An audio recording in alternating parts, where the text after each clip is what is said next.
I'm at the Ibanez Guitar Festival 2025, but I'm going to take you on a journey back to 1965. This is a collection of Ibanez history, 60 years of design, tone, and the occasional madness. In this video, I'm going to pick out the models that speak to me decade by decade, and giving you a personal crash course thanks to Dan in how Ibanez became one of the most innovative names in guitar history, sometimes by accident. So, Dan, we're going to start with this. All right. And this has a special memory, all right, in our hearts. Yeah. So this is obviously the Pia, which is Steve Vai's latest iteration of his signature model. And this is not any Pia. These three are the actual limited release Pia. So when the Pia got released in 2020, there were three colors that kind of were inspired by the original 87 colors, but slightly different, a little bit more mature. And so these three were limited edition, only available for that year. And Andy and I, we had the chance to meet Steve and hear him talk about at the release of the Pia. Yeah, we were there, and he was obviously a very busy man. He's Steve Vai. Yeah. And he came up, and there was loads of us in a room, and the whole room hushed and went quiet, and he was very proud to present this new guitar. And you can tell the thing with Steve Vai is that he's not a guy that is trying to make money from having a signature guitar. He is a master of his craft that needs a tool with which to work. And he's gone, as he said, he pushed the gem so far, he fancied something new. Correct. Yeah. And it is sleeker, it is more rounded. With a lot of very, fine detail, something that could easily be left away, but it just adds to the overall impression, right? Exactly. It's still, there's a lot of gem in that. Yes. But it's still something new. And these limited edition colors, Daniel. Yes. If you wanted one now, you couldn't get one because they were limited edition, right? You could have got one. I could have got one. I had one in my hands in Klangfarbe in Vienna. There you and go. I sent you a photo. Yes. And I said, I'll get it later. I didn't know they were limited edition. Damn. So this is kind of a bucket list guitar for me. Even though I'm not a shredder or anything like that, I just think as an instrument, you can play anything on it because it's just a almost perfect guitar. Correct me if I'm wrong. Wasn't it the case that the Pias didn't do it for you until you heard Steve talking about Until I heard Steve talking, I'm like, okay, it's just like a curvy gem. Yeah. And I heard Steve talking and his reasons behind the guitar. Okay, I get it. Yeah. And then I emotionally became connected with it. And here we are. I'm this close. And I can't quite get it because of this. We keep track of the bucket list because I think it will be growing. Oh yeah, so that's bucket list number one. We'll move on. All right. So we're going back in time now. What year was that? 2020, right? That was 2020, yeah. Right, we're going back in time. I have this model. Yes. This is this changed everything for me and Ibanez, because in 2018, right. I played one of these at TALMAN and it blew me away. Like this is when Ibanez for me started its next generation of guitars. If you've never played an AZ, at least try the new standards because they're really well priced, but that is a phenomenal guitar. I'm not that fond of the color, but I'll let it slide because it's one of the best selling colors actually, I know, but I'm, you know me. You're vintage, yeah. Yeah, I'm more, I would have a flat color. All right, gotcha. And also the pick guard. You know how I feel. Toilet seat? Toilet seat pick Too guard, much toilet seat for you? Okay. Now we enter the era now, the 2010s, where I had almost no connection with Ibanez at all as an emotional thing. I don't mean a connection with the person who is part of the Ibanez family. I get it. I came from grunge and indie and classic rock, so the shreddery stuff doesn't really fit with what I enjoyed at the time growing up. So this, I have kind of no memory, really, almost. Only the weird stuff. I'm like, oh yeah, Ibanez, well done. That's kind of funky. Yeah. But where did we get to? Yeah, we were going. Yeah, here. Yes. This is, dare I say, exquisite. Yes.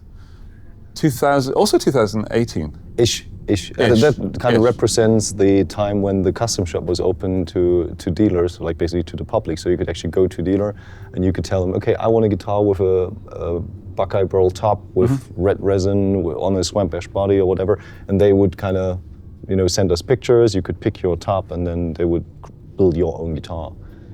History has it that while we sold them quite well, there was kind of very little interest, kind of, because people they were just scared because they couldn't really envision how the guitar would kind of end up. So eventually it was just all kind of creations from dealers or from the distributors that were kind of going, okay, we need a guitar that looks like this, a guitar that looks like that, and which is a little bit of pity because I always like the idea of providing the freedom to the customers to kind of pick their own specs, and that's part of Ibanez's history, as we'll see in the 90s later.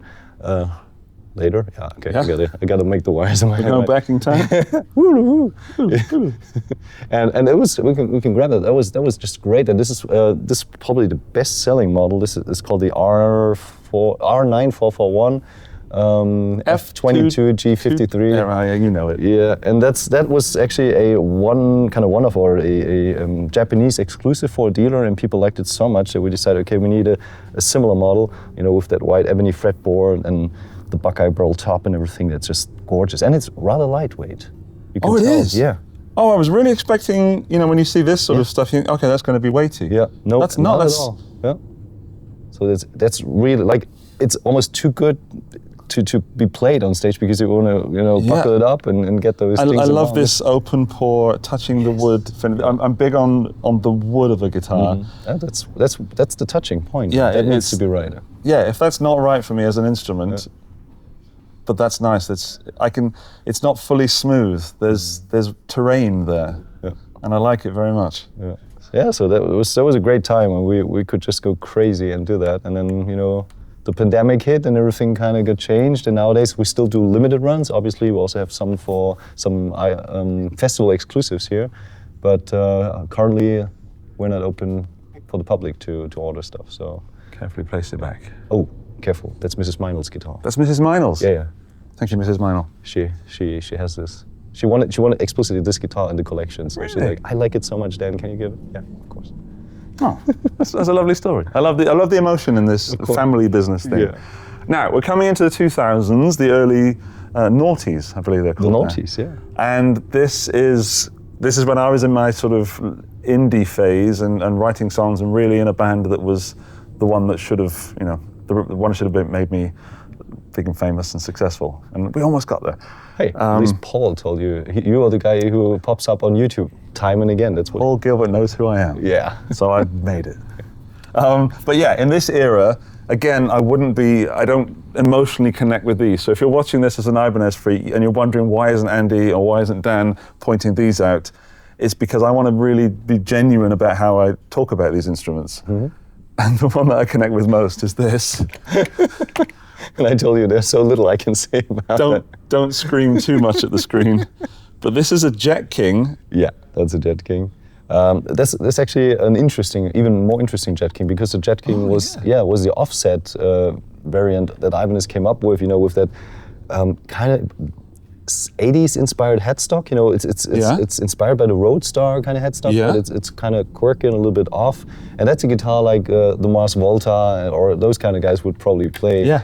What's so cool about this one is that it's got a chambered body. It's got the P90 pickups, with the chrome covers and that weird kind of bridge. That's super cool. I think this as itself is an art piece, but it also is probably a little bit too polarizing for the masses, especially with something like this. It's kind of weird. Dan, I love it. It reminds me of if this was an amp, it would be a Kemper. Really? I think so, yeah. Because it's kind of retro, but also kind of modern in terms of how it feels and how it's made. Okay, yeah. But feeling the neck, it's a bit too glossy for me. Yeah. But it feels there's a bit of chunk there, Yep.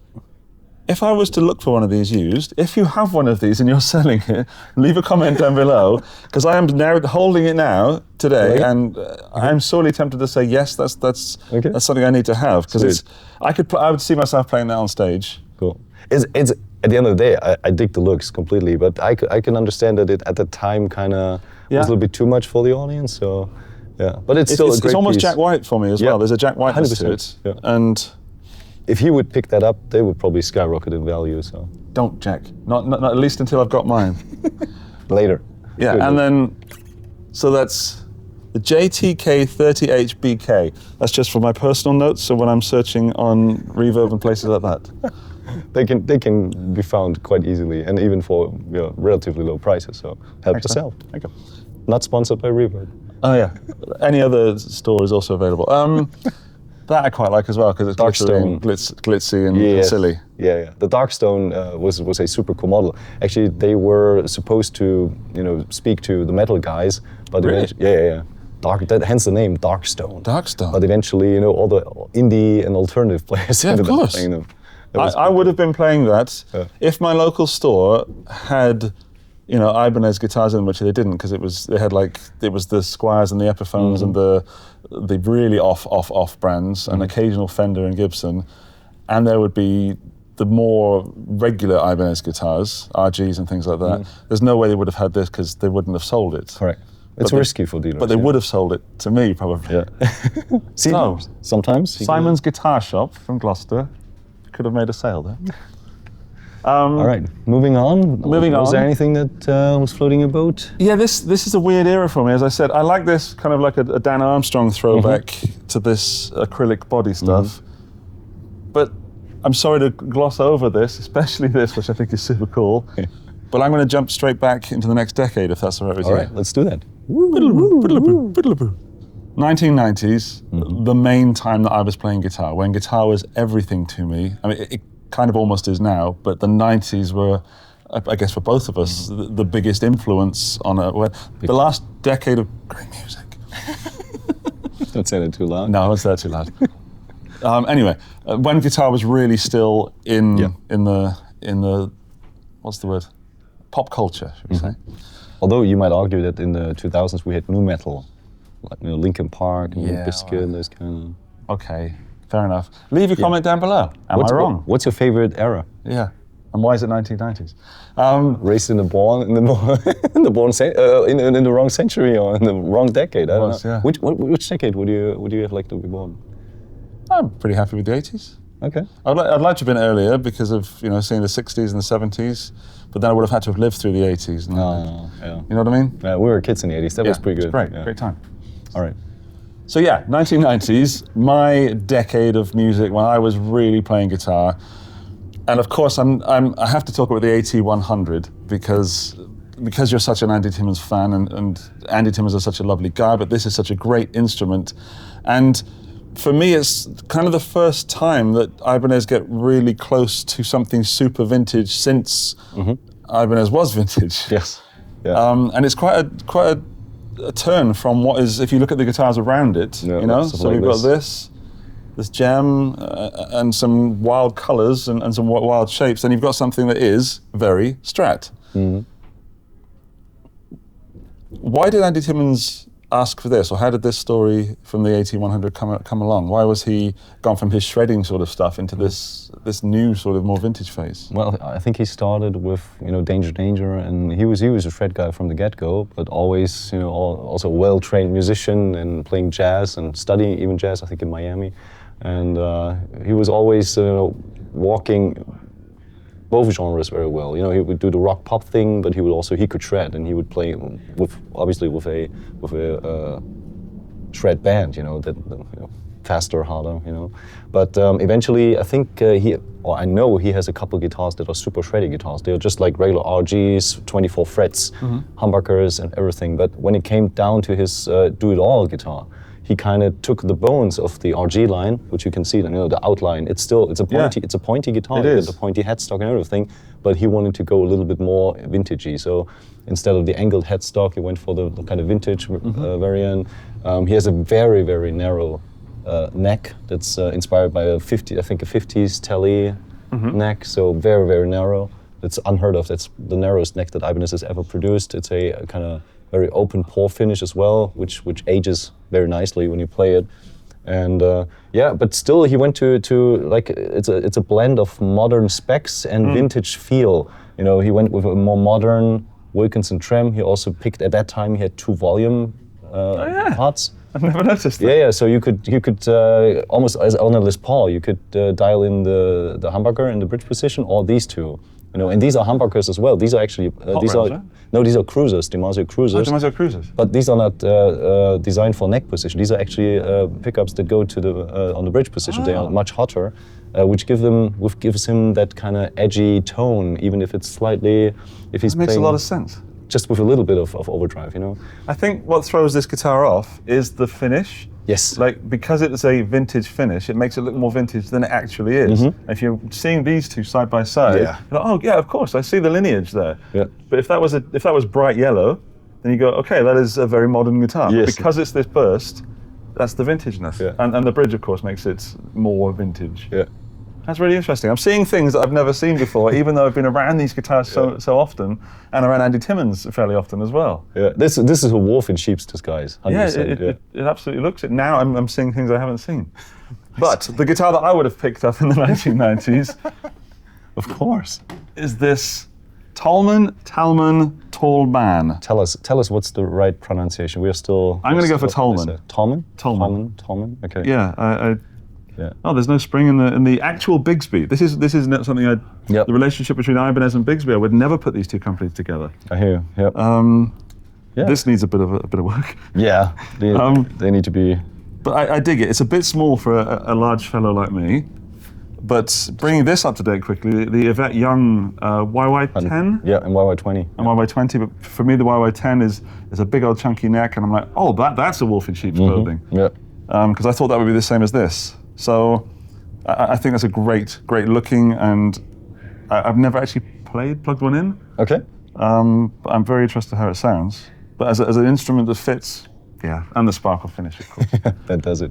Now, All right. Something different. Something different.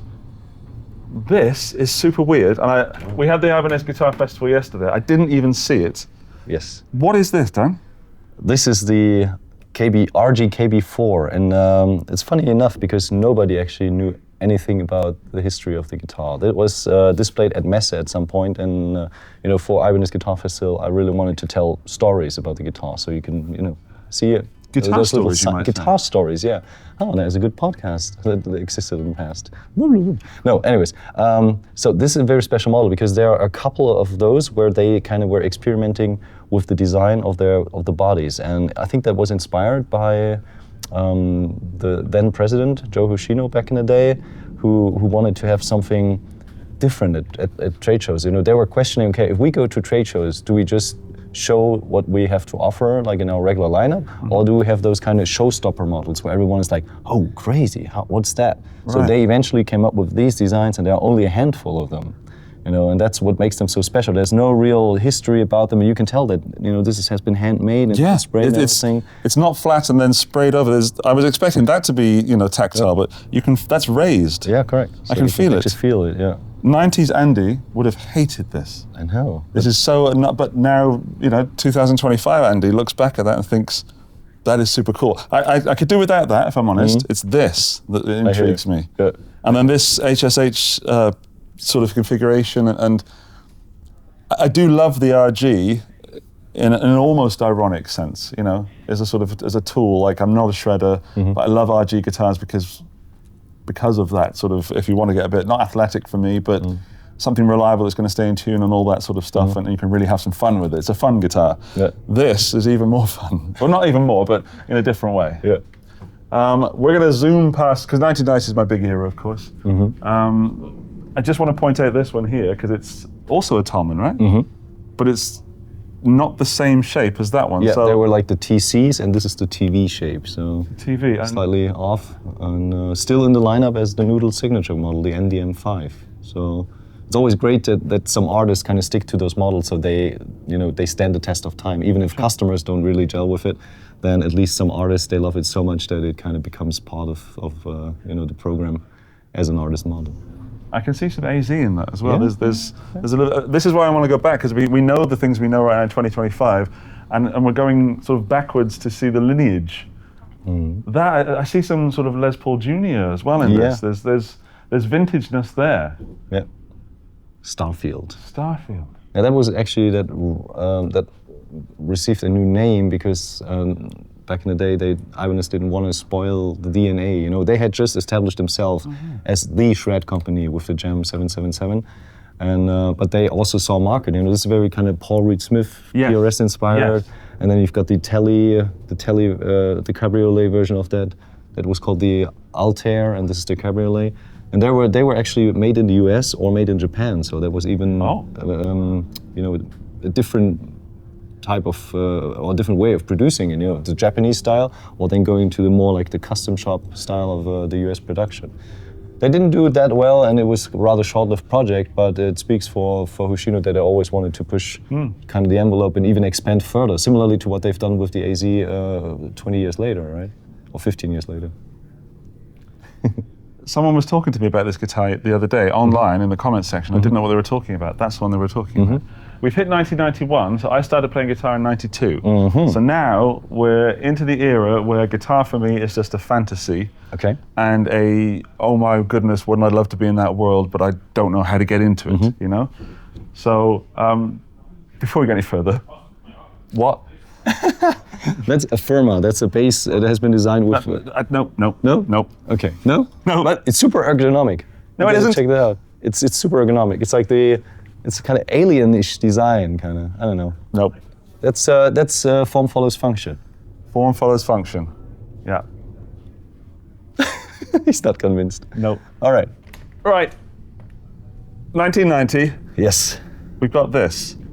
Yes. What is it? Because it looks like someone's tried to draw a gem from memory.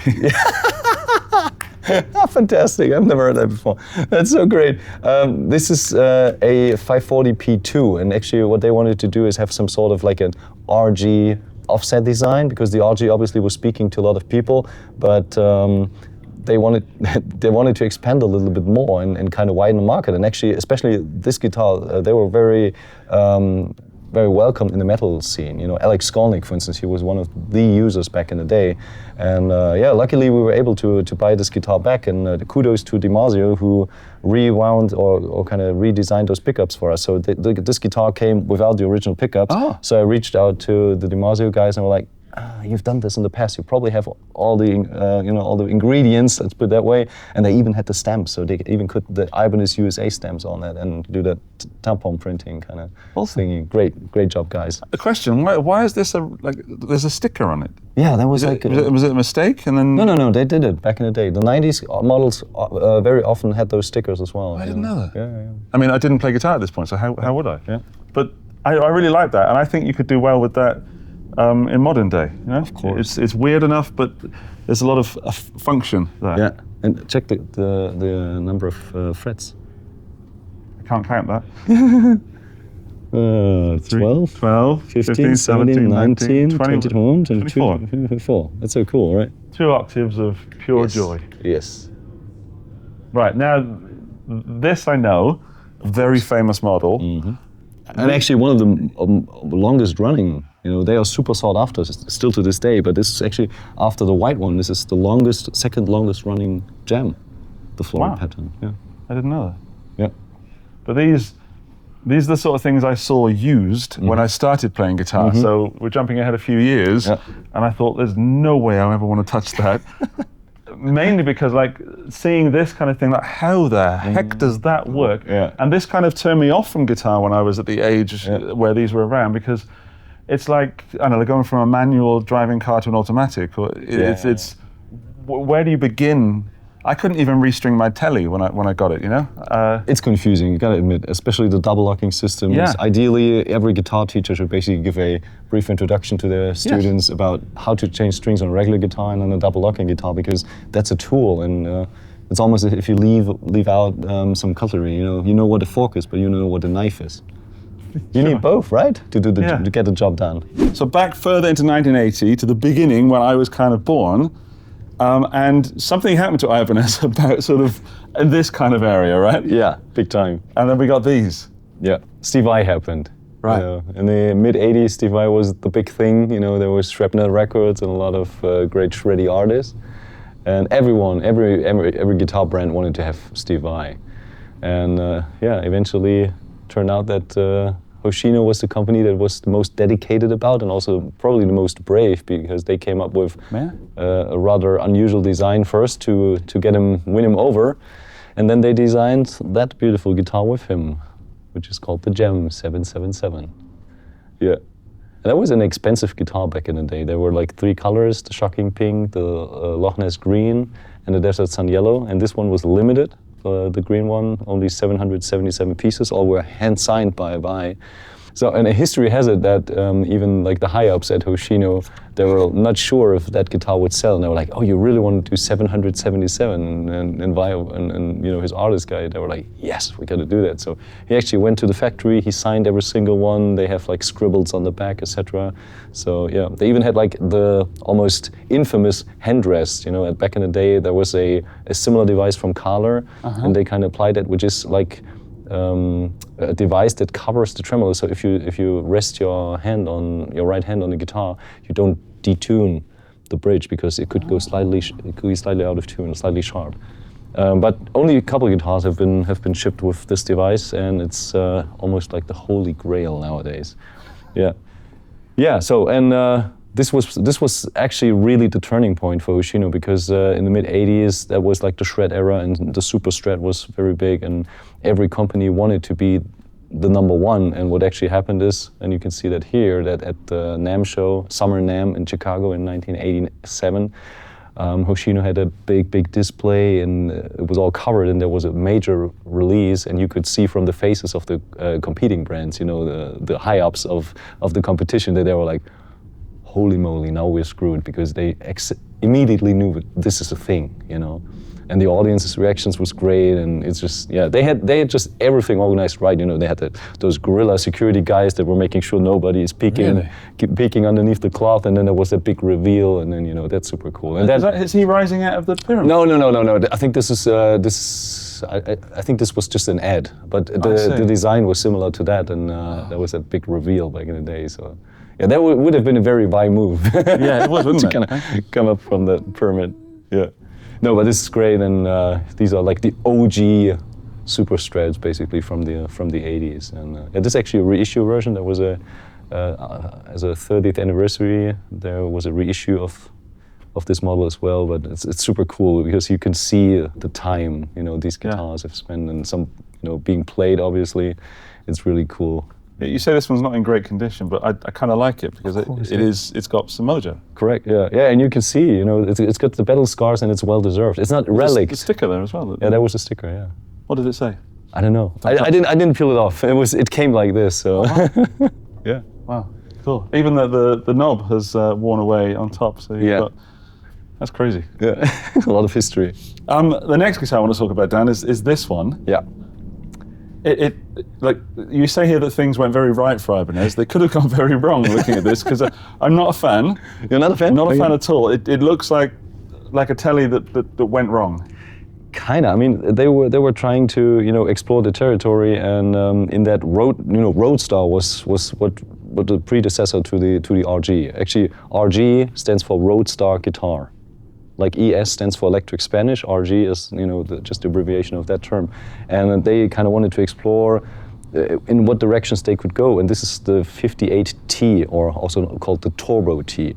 And what's so special about this is like a blend of a T-style guitar, you know, with 2 humbuckers, or something that maybe John 5 would play. Mm-hmm. But what makes it so special, it's got a round back. So it's almost like very Ovation style. Mm-hmm. So, which is completely unheard of, and I would have loved to see more than just this model. But unfortunately, this was the 580T. This was only this one model that was available for a year, and then they kind of abandoned the idea. I think it has something to it, right? The more I look at it, the less I hate it. Yeah, of course. But I'm looking here at the headstock. I'm talking purely aesthetics now. Yeah. That doesn't match for me. My brain can't accept that. And then I don't know. I think it could do well these days, you know, but it's a quirky piece. It is. I love quirky, as you know, as we know from this video. But that's the wrong kind of quirky for me. I don't know why. Maybe it's just not fitting to the brand. Maybe if another brand with a slightly different headstock and a slightly different aesthetic would do it, maybe it would work. But it definitely has the Ibanez DNA in a way that they were doing things that were completely unconventional. Because Very nobody true. Without that, then we maybe wouldn't have got the Gem. Right. So it's all learnings, you know, hit and miss sometimes.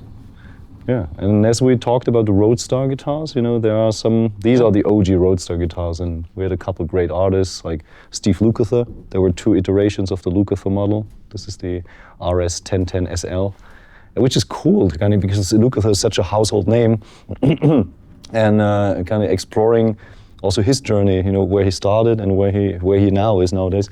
You can really see how the artists develop, similarly to what Vai does, obviously. And this is cool because they already had a predecessor of the Edge tremolo. So there was a vintage style tremolo, and there was also a double locking tremolo. Ah. Yeah, he had 2 versions of it. There was a version with a natural headstock and with a lacquered headstock, and so this like the vintage inspired. And then there's also the double locking thing, and so he still has it it up to to this has day. Steve Lukather A little bit of DNA in it, yeah. Yeah. Great. And then this area is when it got in. Ibanez was actually interesting to me again, because as a kid with Back to the Future, Retro, the yeah. Roadstar, Yeah. was it the 552 or the 450 that was in the movie? When he plays with the pinheads.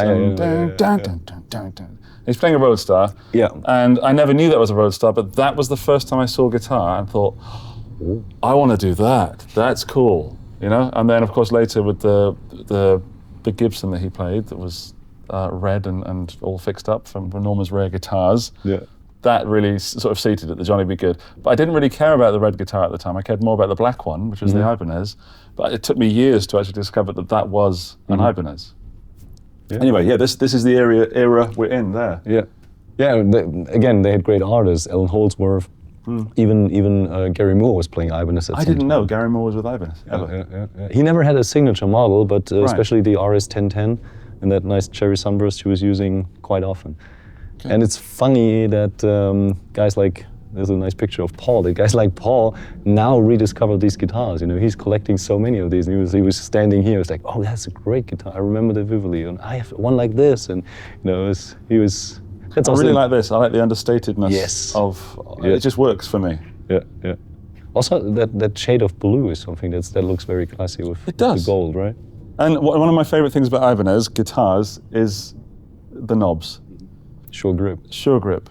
They're so good, and every time I don't have a sure grip, I wish it were a sure grip. And if you play on stage, and if you've ever played a sure grip knob, you'll know what I'm talking about. If you don't, just go out and buy some sure grip knobs and try it out. So, my favorite Ibanez guitar is the Iceman series, possibly the FRM series. I keep the Fireman and the Iceman in the same family. Yeah. This one's very special to me. Yes. Tell me about this, Dan. That's a early 80s, I think 82 Iceman. That's part of the Iceman 2 series. So it basically is a little bit of modernized design. It's got, you know, already the Ibanez hardware, which was a little bit clunky, but also very solid. So again, you know, foreshadowing for about what's to come.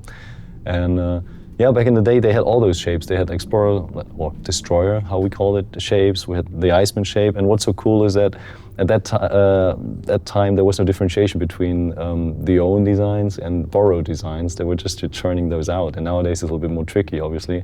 So this survived. The Destroyer we had to abandon, obviously, for certain reasons. Yeah. In order to play authentic. And I had to drop that. And yeah, it's pretty cool. You know, those are kind of, you know, in my generation, these are now birthier guitars, and I own a similar model from '83, not Iceman, but Destroyer one, and it's just a certain vibe. You know, they are very different to the contemporary models, and they're also a little bit different compared to the '70s, like the copy era models, and you could definitely tell that there's a lot of own identity already in it. You know, there's a lot of that Japanese craftsmanship and a lot of ideas. And these are rock monsters, I can hide. Dan, this guitar, this particular one, is so well made and so well preserved that if you told me that was new or a few years old, rather, I'd absolutely believe you. It looks very similar to the IC420 that I have, and it feels very similar.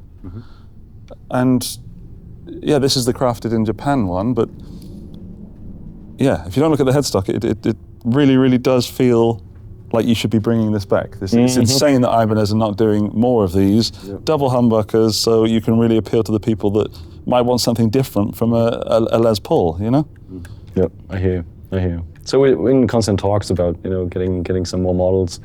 Currently we have 4 models in the Iceman line, the IC420, 4 different colors, and we'll see what the future brings. If people like it, if you play it, if you buy it, if you play it, then obviously we have more reason to bring more of those back. Yeah, go and buy all the IC420s so they make some more. I'd like one around, let's say 1,500 euros. So we've got some real sort of starting to get some real features that are a little bit above. I don't want to say entry level, but a little bit special. Like Genesis kind of line or something. That would be cool, right? That would be really cool. But with a fat neck, please. Thank you, Hoshino. Right, these are beautiful. We're going to kind of skip past them a little bit because I want to get to this era. And again, like with the Vai sort of gem era, something happened around this point. Yes. And we ended up here. So how do we get from this, where's the DNA, taking us there? Oh, that's a very tough question. You put me on the spot here. Okay, to go full circle. This is a musician series, and actually this already existed in the early 70s. So now this is a special model from 1980, but that shape came already out way early on. That said, there was a reason why Ibanez would transition from making copies to coming out with their own designs, and that reason was for a legal reason, obviously, because intellectual property rights at that time, they were not necessarily something that the companies in Asia would actually care about, so that would churn out great copies of those highly sought after American guitars, and at a certain point the craftsmanship and quality of those copies, they exceeded a level that it actually really posed a danger to the originals because they got so good and they played so incredibly well. And at one point there was some letters going on in the US from some companies to Ibanez USA, and at that point there was just a reason that they already had internally decided, okay, we need to move on. They already knew there was something coming. It's if you kind of in the industry, if you talk with people, you figure out if a storm is coming, basically. Let's put it that way. Yeah. So legally, it's called the lawsuit era. Everything that is pre-1975, 76, but the real story is not necessarily that there was a big lawsuit with going to court, etc. It was basically just like receiving a letter, a cease and desist letter, like nowadays we have that as well. And then they had to adapt. But again, behind the scenes, they were already in the process. So it was just like that little tiny nudge they needed to tip them over the top to kind of release their own designs. And talking, you can see that transition nicely. Like this is a super close copy to a Les Paul Custom, obviously, just with a bolt-on neck, because that was construction-wise very common back in the 70s. And then they would transition over and they would do crazy stuff like the Custom Agent here. That's called 2405. And it's a wicked model with some inlays in the body, and we've got that cool pickguard that has a very... That's decadent, that is. It is, yeah. It's like, let's throw it all on one guitar. Correct. How much detail do you want? Yes. Yeah. Yes. It's got that scroll hat, with the flower pot inlay. It kind of borrowed from everywhere, basically. You've got some mandolin, you've got some... semi-hollow guitars, you've got those intricate inlays. It's all there, and it's just a super interesting guitar. Yeah, it's cool. And these are rare because this is very prone to breakage. If you ship it or if you bump it up, your bandmate is playing a BC Rich, he's hitting you up, and then that's gone. Too bad. Yeah, and this is actually also a set neck. So this is one of the few that actually... It is super heavy, sandwich body. Yeah, correct. Not super heavy is not fair, that's but like it is regular heavy. LP weight range, right? Or maybe I picked something else up earlier and I thought, well, that's heavy. But I like this sort of mustache pickguard that doesn't really make any sense, as a player. Yeah. But I like it. It's quirky, It is super quirky, and the color is gorgeous. Yeah. I mean, there'd be Les Paul players that would, give their arm for that sort of finish. Big time, yeah. Yeah, and it basically shows that there were no boundaries back in the day. True. If they figured out, okay, we want to do something like that, then they would do it. And there were guitars, of course, just like a regular style, but something like this, or here, even the Bob Ware model. He had the Cowboy Fancy, which more like a double cut inspired guitar, and then he also came up with something that's even less classic and more modern, kind of very progressively looking, with that kind of German carve on the sides and everything. And what's a funny detail... Sorry, please. No, go ahead. Is this also when we got the Sure Grip? I think so, around that time. Because that's the first model I see with them on. Around that time, yeah. And yeah, I was about to say, and the details are very funny because you find those, that the bridge blade is inspired by what Paul Stanley would also use on the Icemans. Yeah. You've got the flying fingers engraved on the pickups. And this is on the IC420 that I have? Correct. So this is true Ibanez DNA. The flying fingers, it's such a Japanese way of describing shred, flying fingers. The fingers are flying over the fretboard. Yeah. And they came up with that hand that looks like a butterfly. And that's like so original, that screams Ibanez, really. And luckily we've been able to preserve that. The Flying Fingers logo, I think, appeared first on the Tube Screamers, on the original ones. The narrow box, there are ones with the Flying Fingers logo and some without. I had no idea. Yeah. I have one of these, the 2350. Mm-hmm. It's not in great condition, and I got it for 50 euros, so I'm fine with that. But it's a really fun guitar for me. Yeah. And a great piece of history that I never would do anything or much with, I guess. Yeah. But it's really nice to have it. Of course. And also, I think with the bolt-on neck, it adds tonally also some more nuances because it's different. Not a set neck. Yeah. But then we go to these. Yeah, these are like super close copies, and this is a guitar that's very close to your heart, I know. Very much. I have one of these Rocket Rolls. I bought it fairly recently. It did cost me a lot of money, but it's something that's been on my bucket list for a very long time, and it looks very much like this. But I have it on good authority that mine is better than this. Okay. From the guys that set up stuff here at Vinyl in Germany. Awesome. I don't know what defines better, but maybe he was just placating me as well. But no, he told me as well. So he strongly believes that yours is the better one. But I mean, better is always subjective. Absolutely. What is so special about this one, I think, is the attention to detail. Even they would do the stinger and everything, and they've got those fancy tuners with the star inlays and everything. That's pretty wicked. I don't know the serial number of mine, so that's J775133 or 883? 883, yeah. Okay, maybe they're twins. Maybe they're twins, or cousins or whatever. Something. Yeah, so that was pretty cool. And these were called Carinas. Maybe we can shed some light here as well. Whereas this is not actually Carina. This is, I think, ash, and they just colored it in a way that it would appear like Carina, because Gibson obviously was churning out Carina models at the time, and that was en vogue, and people wanted to buy a guitar with that kind of hue or with that kind of color. So yeah, it's cool. On my channel, I keep some guitars to myself, my models, to differentiate between work Andy, the Guitar Geek, and Andy Ferris, the person. And it's important to make that difference. Okay. I put this on my back wall behind me for the first time in the Week in Gear yesterday. Oh, wow, okay. I had 4 questions about it. Sweet. What's that V? I want that. You can't have it. Then probably the gear during that week wasn't too exciting. I'm not saying anything. I watched it already, so help yourself. It's a good episode. Good. Thank you very much. Thank you, Dan. Yeah, this is very cool. I'm a big fan of Firebird guitars because I'm, again, big full-armed person.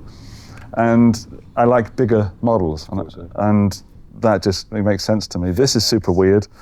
Yeah, it's this T-style one here has a great neck on it for me.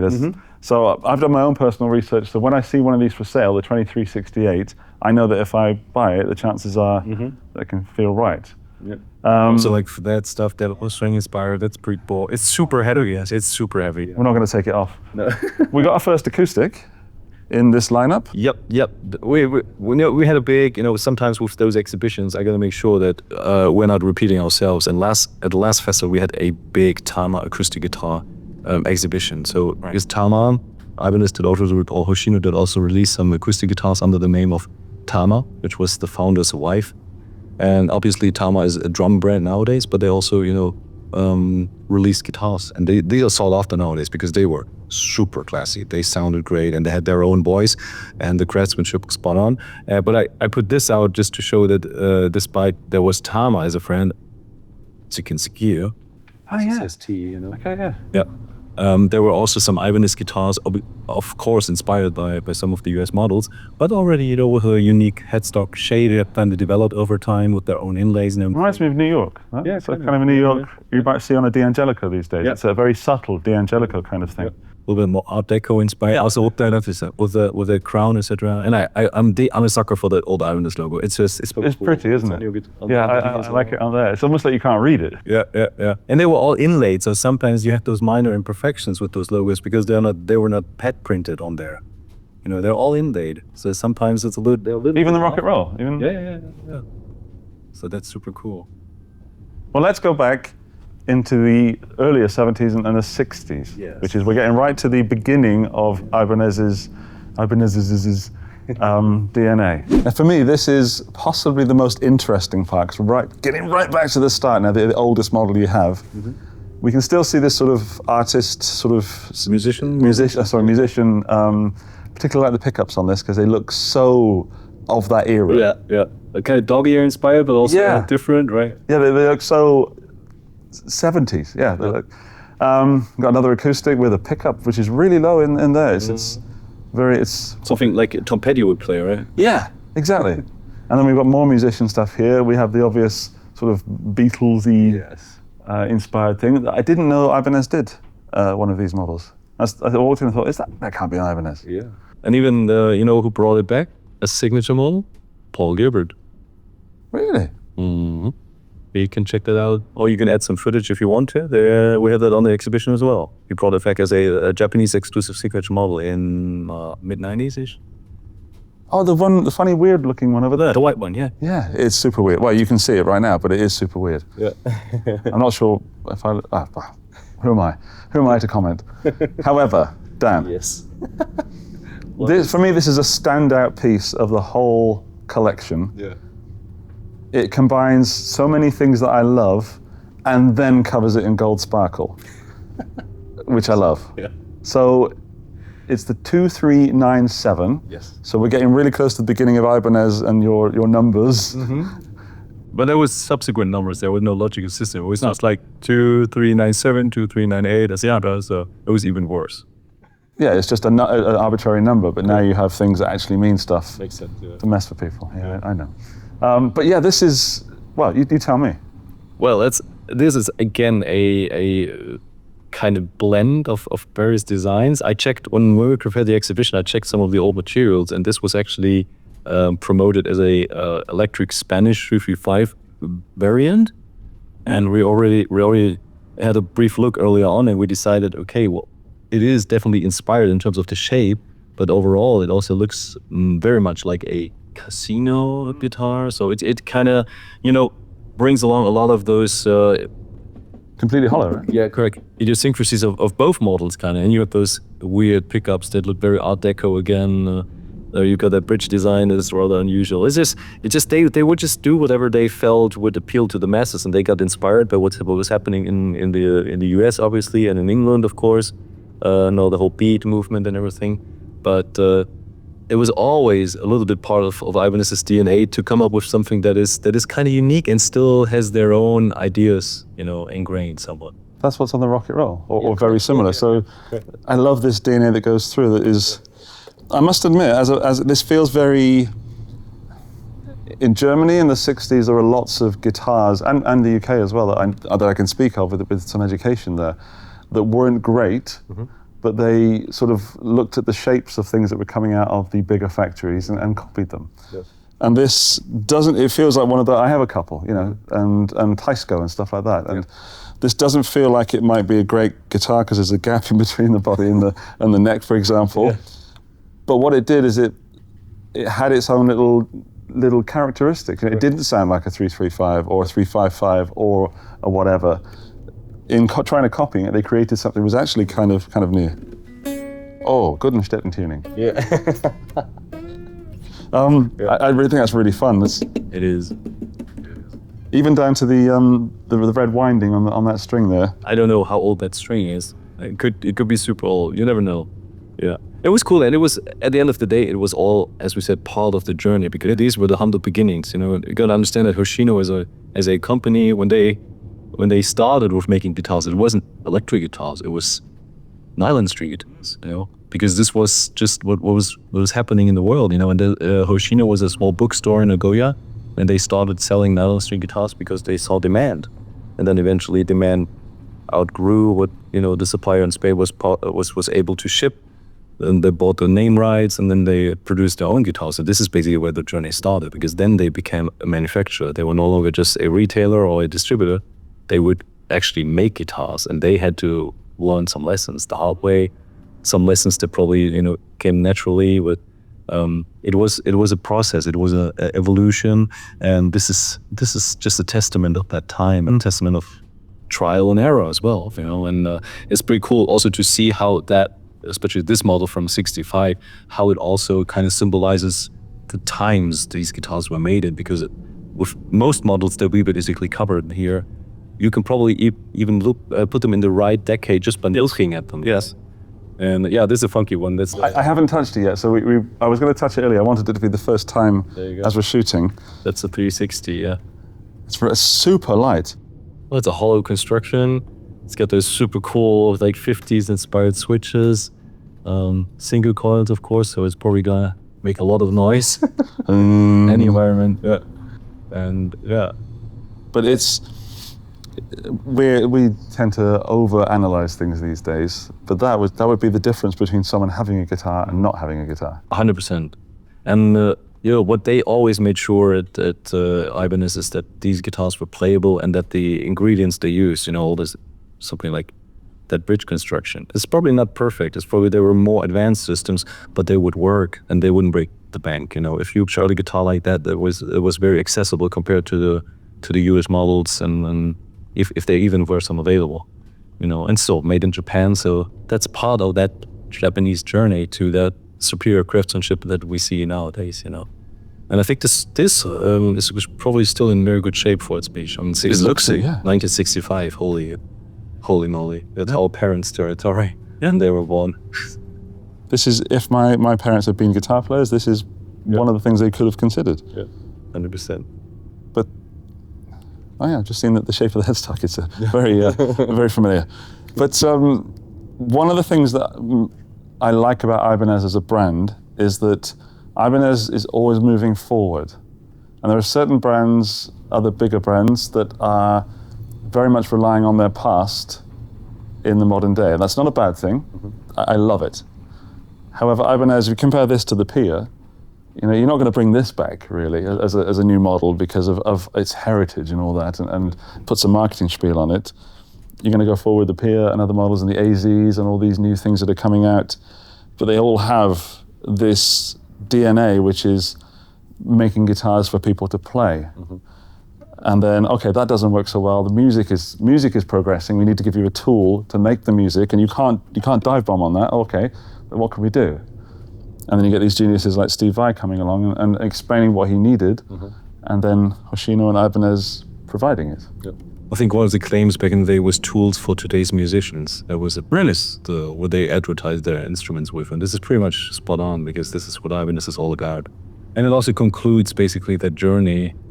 I think, as I said, that started simply as a company that would kind of copy the things they considered relevant or core on guitars, and always try to implement their own little, DNA. And that's pretty nice to see, And I think now we've taken the full tour, and it's an interesting journey, and I can only invite anyone out there to give those older guitars a chance if you can find them in a pawn shop or on Reverb or somewhere else, and just check it out, because it's a great piece of history under your fingers, and it's inspiring. Thank you so much for the time to take us through this and coming in an extra day.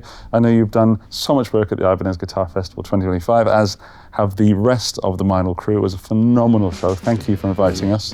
If you enjoyed this, do what you do when you enjoy stuff, and comment down below possibly your favorite and the ones that I missed, and the ones how you disagree with me, because I know there's going to be people out there who have the opposite opinion to me, and I invite that very much. So Dan, thank you very much. You're welcome, my friend. And we'll see you in the next video. Bye-bye. Bye.